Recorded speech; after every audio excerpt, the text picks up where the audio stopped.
Let's get this show started!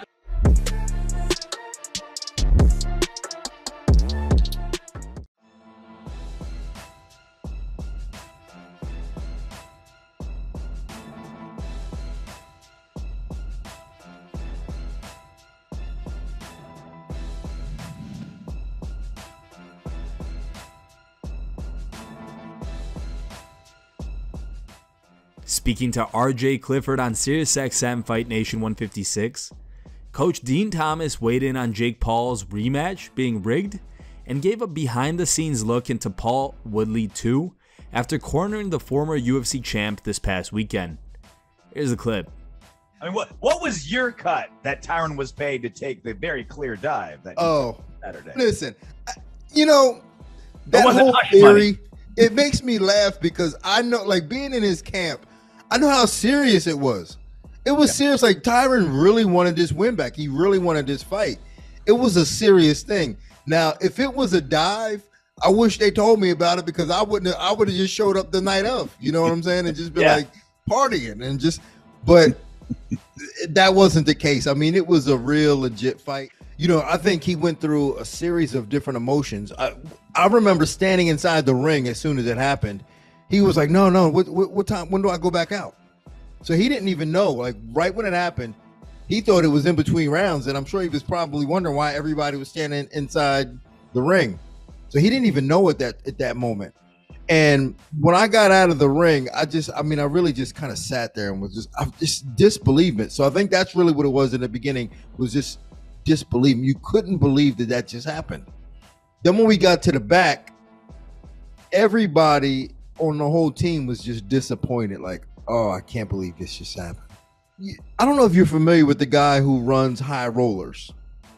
He was in the back and he brought his daughter, who's probably 4 years old. And when Tyron saw her, he was like, hey, I'm okay. Don't worry. And like, she really brought the life back into him. And from him seeing this little girl, you saw his whole demeanor change from being disappointed to, this is what it is, and I have to accept it. On Wednesday, Dan Hooker took a swipe at Jon Jones with a joke about the ex-champ's longtime rival, Chael Sonnen, who recently had his own dust-up in Las Vegas that led to misdemeanor battery charges for allegedly assaulting 5 separate victims. Several MMA industry vets have said Sonnen told them the incident happened when his wife was insulted. Here's what Hooker wrote on Twitter. Imagine beating up 5 people and not one of them is your wife. J. Jones RN. Jones fired back to Dan Hooker by writing, every opportunity you've had to make a name for yourself and be closer to your boy Izzy, you dropped the ball. You can't achieve greatness, so you hop online and attack someone who has. Sounds about right. Hooker replied by saying, I was triggered by your disingenuous attempt to bring attention to Chael's situation. He was arrested for defending his wife. You were arrested for assaulting yours. Hangman followed up by writing, life hack. If you don't beat up your wife, family events will be more enjoyable. Merry Xmas.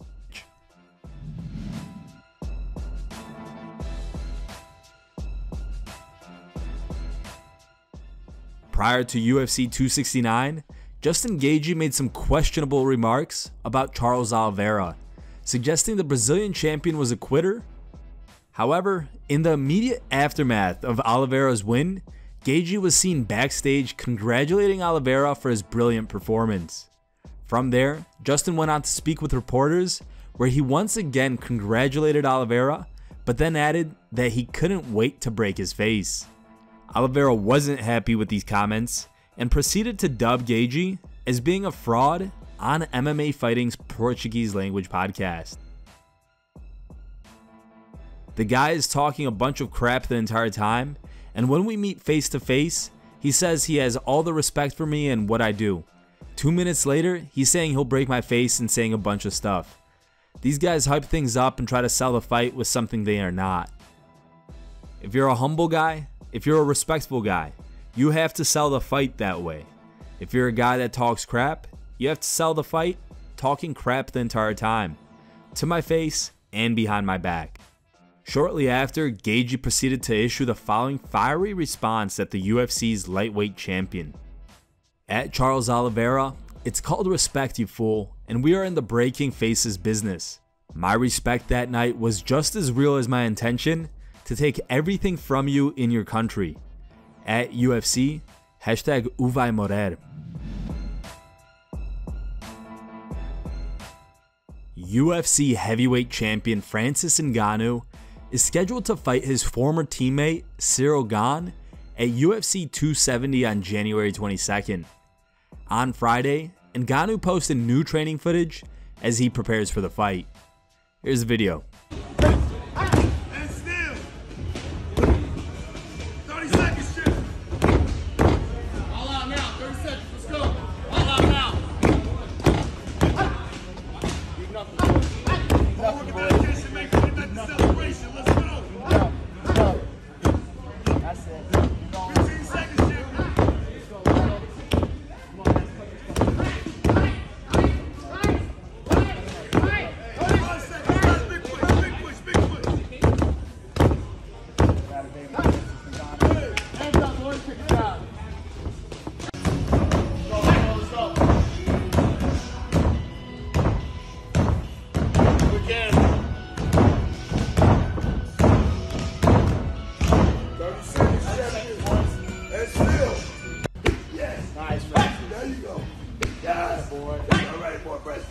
Let's go, champ. Hey! Come on, champion. Hey! Hey! Go pivot, go pivot. That's it. Hey! 10 seconds, 10 seconds. Let's go. Hey! Come on, Preston. Let's go. Hey! Let's go. Hey! Let's go.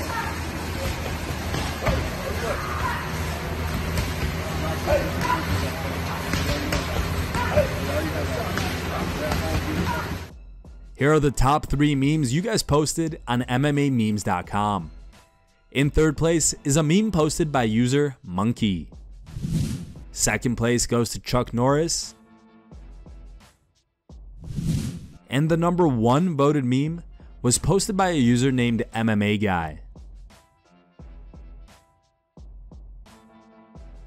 If you want your meme to be included in our next video, go to MMAmemes.com and create your own meme. The top 3 memes will be placed at the end of our video.